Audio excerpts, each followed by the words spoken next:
Assalamualaikum warahmatullahi wabarakatuh. Salam rahayu teman-teman. Ketemu lagi dengan kami di Jalan Amrita. Sore ini kita pengen jalan-jalan lagi teman-teman. Dimana sore ini kita akan menuju salah satu spot wisata budaya yang berlokasi di Padukuhan Dawang Sari, Kelurahan Sambirjo, Kapanewon Prambanan, Kabupaten Sleman, Daerah Istimewa Yogyakarta. Nah, spot purbakala ini adalah Candi Dawang Sari atau situs Dawang Sari. Nah, yang menarik dari situs purbakala di era Kerajaan Mataram kuno ini adalah mempunyai stupa yang lebih besar dari stupa induk Candi Borobudur yang notabene merupakan candi Buddha terbesar di dunia.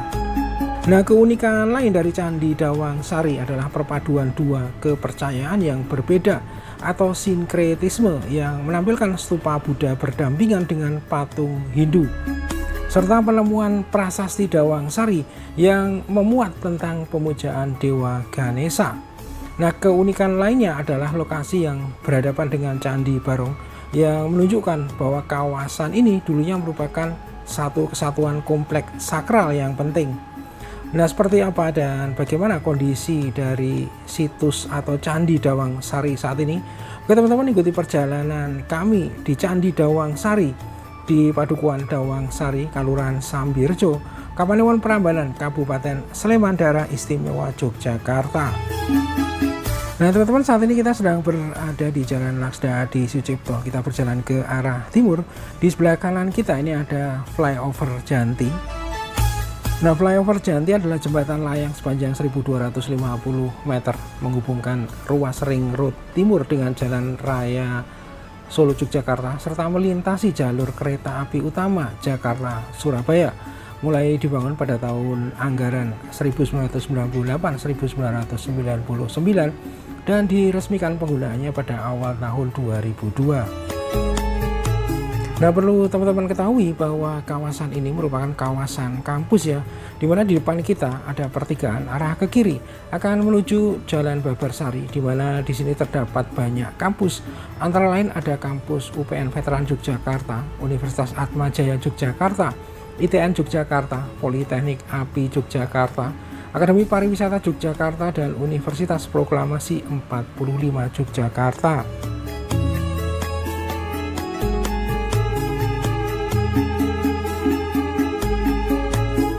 Nah teman-teman, saat ini kita berada di Jalan Raya Solo Yogyakarta, kilometer 13 di depan kita. Di sebelah kiri kita ini adalah proyek Jalan Tol Jogja Solo yang saat ini mulai dibangun jembatan atau struktur melayang overpass di atas Jalan Raya Solo Yogyakarta. Nah, struktur ini menghubungkan Simpang Susun Purwomartani dengan eksit tol Bogoharjo ya.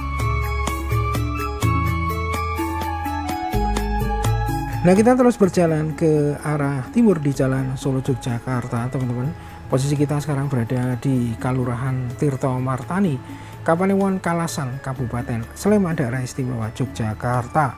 Nah, di depan kita ini ada Simpang 3 atau pertigaan Kalasan ya.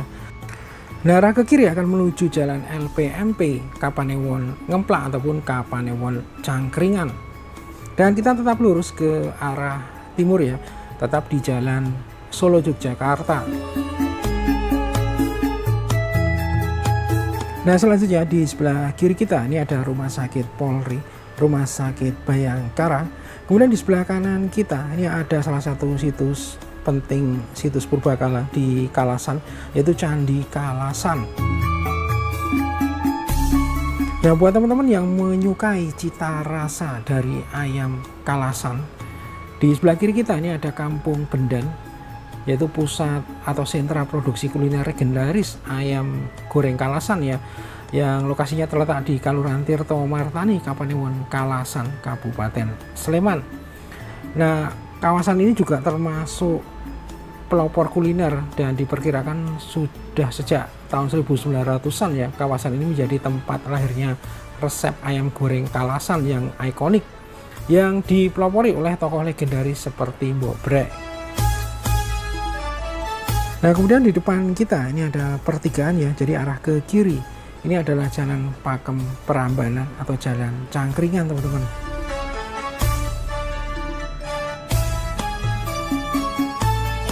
Nah, selanjutnya di depan kita ini adalah Jembatan Kaliopak ya. Jadi Kali Opak merupakan salah satu sungai terpanjang di daerah istimewa Yogyakarta yang bermuara di sebelah barat pantai Depok. Nah, dari jalan Solo Yogyakarta kita berbelok ke kanan ya, menuju Jalan Raya Piungan Prambanan. Nah teman-teman, di sebelah kiri kita ini ada Pasar Prambanan ya, yang berlokasi di Kelurahan Bogoharjo, Kapanewon Prambanan, Kabupaten Sleman, daerah istimewa Yogyakarta. Nah, perlu diketahui bahwa Kapanewon atau Kecamatan Prambanan ini wilayah yang terkenal sebagai pusat warisan budaya, sejarah, dan pintu gerbang timur Sleman yang ikonik dengan keberadaan Candi Prambanan, yaitu candi Hindu terbesar di Indonesia. Nah, dari sejarahnya nama Prambanan berasal dari nama desa tempat candi ini berdiri. Diduga merupakan perubahan nama dialek bahasa Jawa dari istilah teologi Hindu para Brahman yang bermakna Brahman agung, yaitu Brahman atau realitas abadi tertinggi dan teragung yang tak dapat digambarkan, yang kerap disamakan dengan konsep Tuhan dalam agama Hindu. Nah, pendapat lain menganggap bahwa para Brahman mungkin merujuk kepada masa jaya candi ini yang dulu dipenuhi oleh para Brahmana. Nah teman-teman, di depan kita ini ada pertigaan ya. Jadi dari pertigaan yang ada di depan kita berbelok ke arah kiri ya teman-teman ya.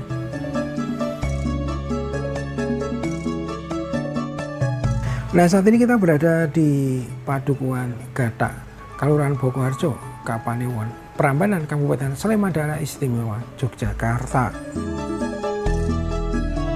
Nah, selain di kompleks Candi Prambanan sebagai candi terbesar di wilayah Kapanewon Prambanan Sleman atau Kecamatan Prambanan Klaten, di wilayah Prambanan ini juga terdapat cukup banyak candi ya. Antara lain ada Candi Plaosan, Candi Sojiwan, Candi Ijo, Candi Banyunibo, Candi Barong, Candi Miri, Arca Ganesa, Candi Ratu Boko, Candi Sumber Watu, dan candi yang akan kita kunjungi sore ini yaitu Candi Dawang Sari. Nah teman-teman, saat ini kita berada di Jalan Bendo ya. Nah, Jalan Bendo ini juga merupakan perbatasan atau batas wilayah ya, antara wilayah daerah istimewa Yogyakarta di sebelah kanan kita dan wilayah Kecamatan Prambanan Klaten, Jawa Tengah di sebelah kiri kita.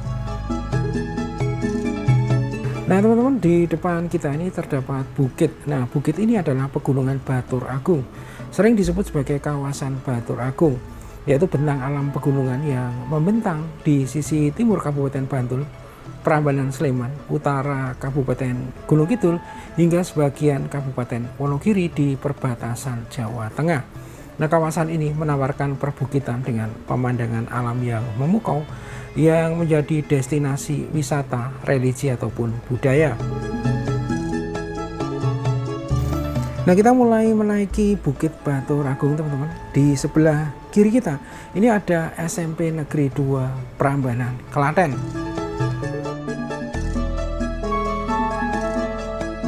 Nah, secara geologis kawasan Prambanan ini didominasi oleh batuan yang termasuk dalam formasi semilir. Nah, formasi ini merupakan penyusun utama pegunungan selatan Pulau Jawa yang terbentuk dari aktivitas vulkanik purba. Nah, perlu teman-teman ketahui bahwa kawasan perbukitan Batur Agung atau yang sering disebut masyarakat sebagai perbukitan Boko di wilayah timur Sleman hingga Gunung Kidul saat ini menjadi pusat restoran dan kafe estetik ya, dengan view utama Candi Prambanan, Candi Sojiwan, dan Gunung Berapi. Nah, beberapa resto dengan nuansa mewah dan estetik antara lain ada Abaya Giri Resto yang lokasinya ada di sebelah kanan kita, kemudian ada Candari Heaven, Suwatu, Wana Watu, dan The Tree Restoran Yogyakarta. Nah teman-teman, di depan kita ini ada pertigaan. Dari pertigaan ini kita berbelok ke arah kiri atau ke arah selatan.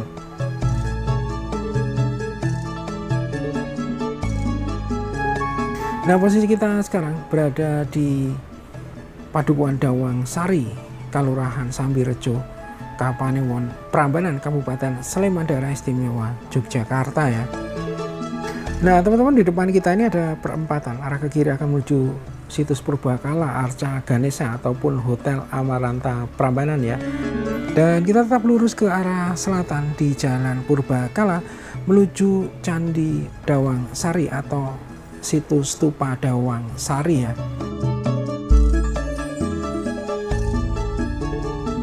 Nah teman-teman, saat ini kita sudah berada di lokasi situs Stupa Dawang Sari atau Candi Dawang Sari yang lokasinya ada di sebelah kiri kita.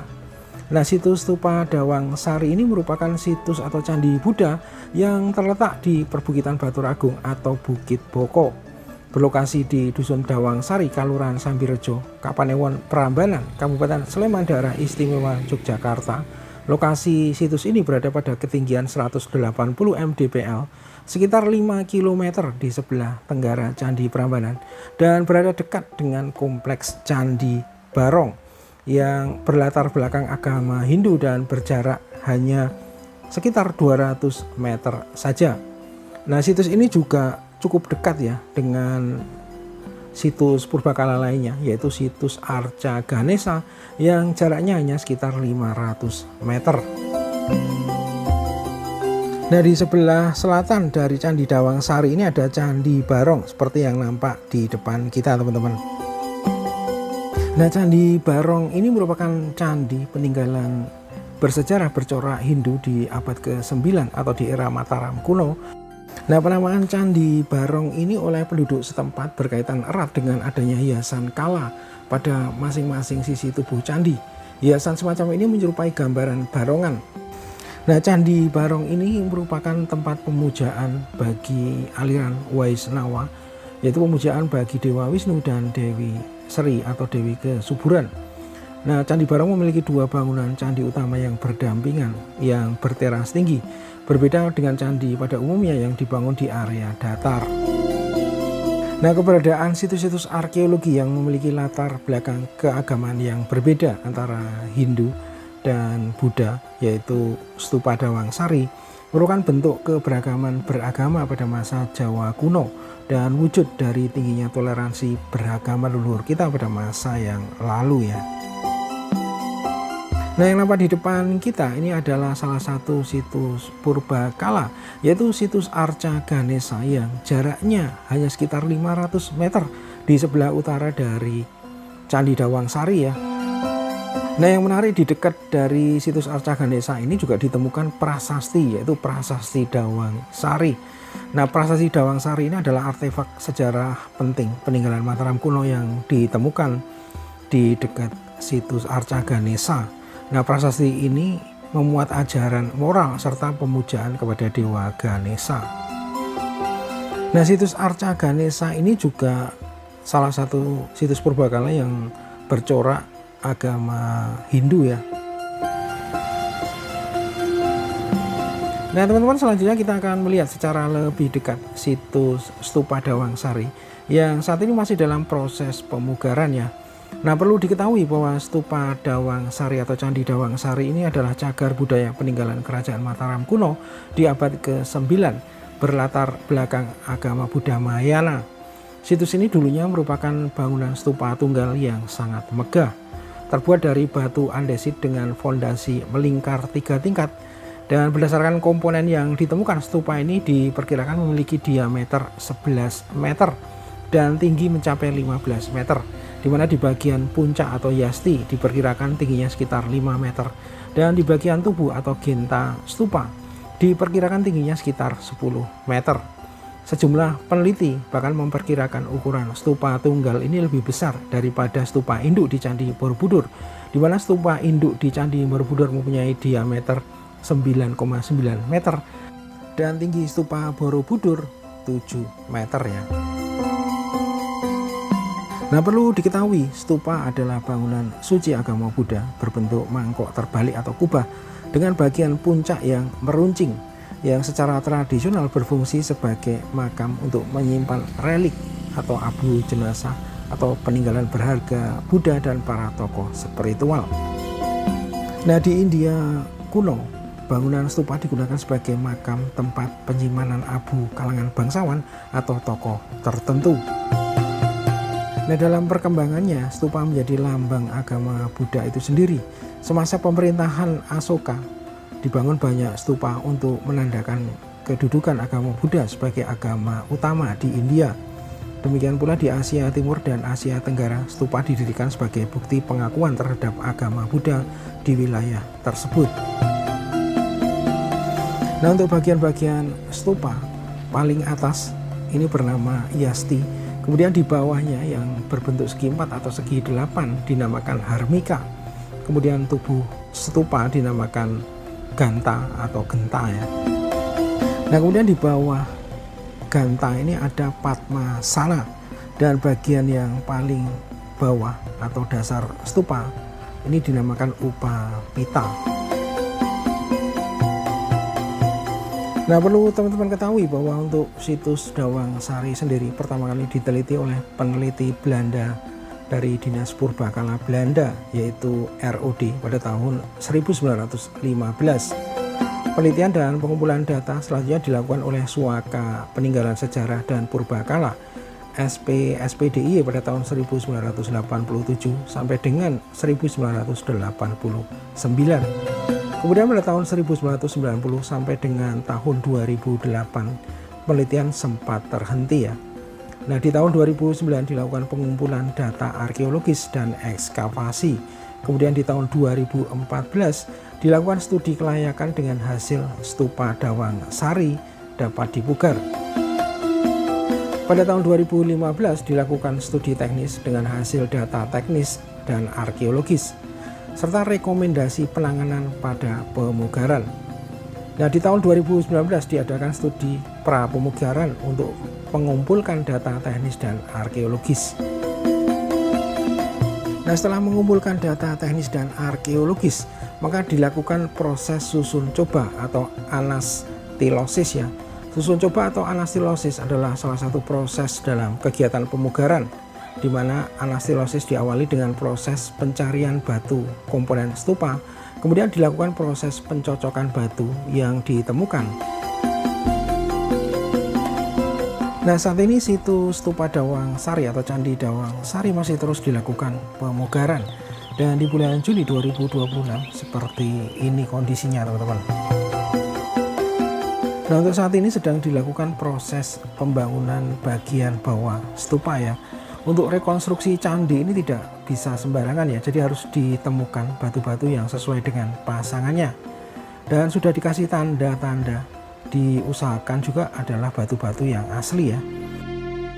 Nah, untuk batu yang tidak ditemukan pasangannya atau tidak ditemukan batu aslinya, maka akan diganti dengan batu yang baru.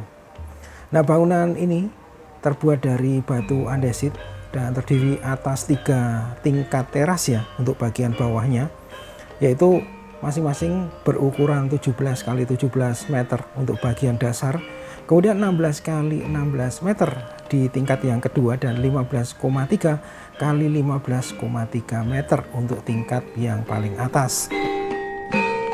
Nah, setelah bagian dasarnya ini dibuat, maka selanjutnya dipasang bagian stupanya ya.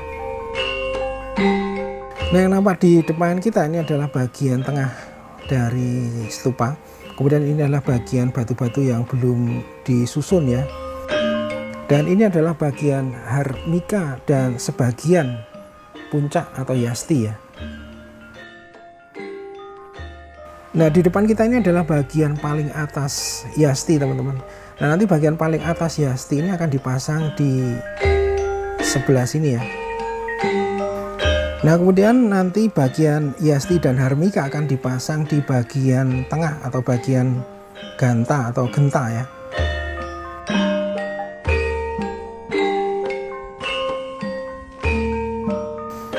Nah, teman-teman, ini adalah bagian dasar atau bagian fondasi dari situs stupa Dawang Sari, dan terlihat di sini sudah diberikan tanda-tanda, dipasang sesuai dengan aslinya tentunya.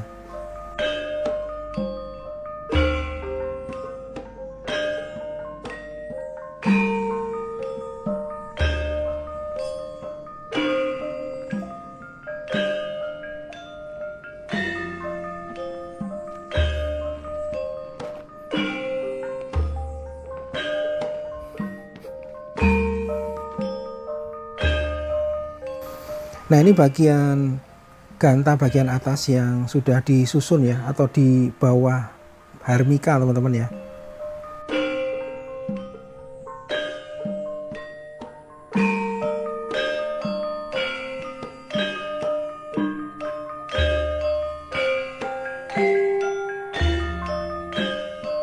Nah, perlu diketahui bahwa Candi Dawang Sari ini setelah direkonstruksi merupakan candi dengan stupa tunggal yang megah. Nah, untuk candi dengan bentuk yang hampir mirip namun dengan ukuran yang lebih kecil, saat ini sudah berhasil dibongkar adalah Candi Sumber Watu. Nah, Candi Sumber Watu ini lokasinya ada di sebelah utara dari situs Candi Dawang Sari.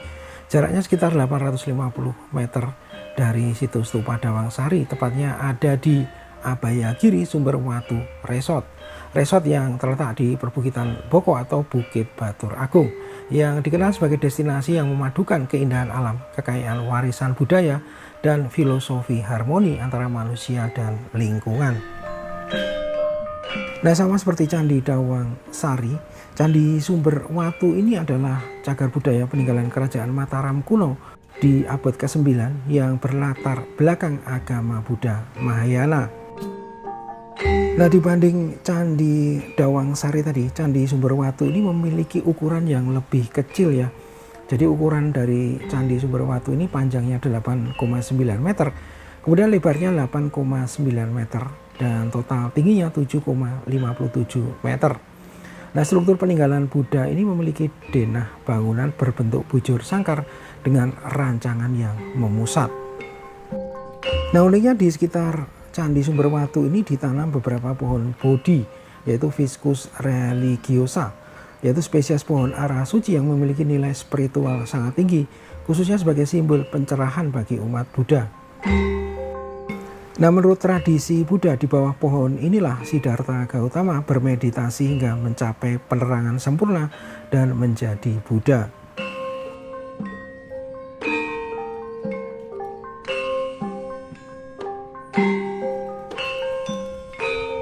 Oke teman-teman, demikian perjalanan kami pada sore hari ini di situs Candi Dawang Sari dan Candi Sumber Watu. Terima kasih sudah menonton video ini sampai akhir. Sampai berjumpa di video berikutnya. Wassalamualaikum warahmatullahi wabarakatuh. Salam rahayu dan matur nuwun.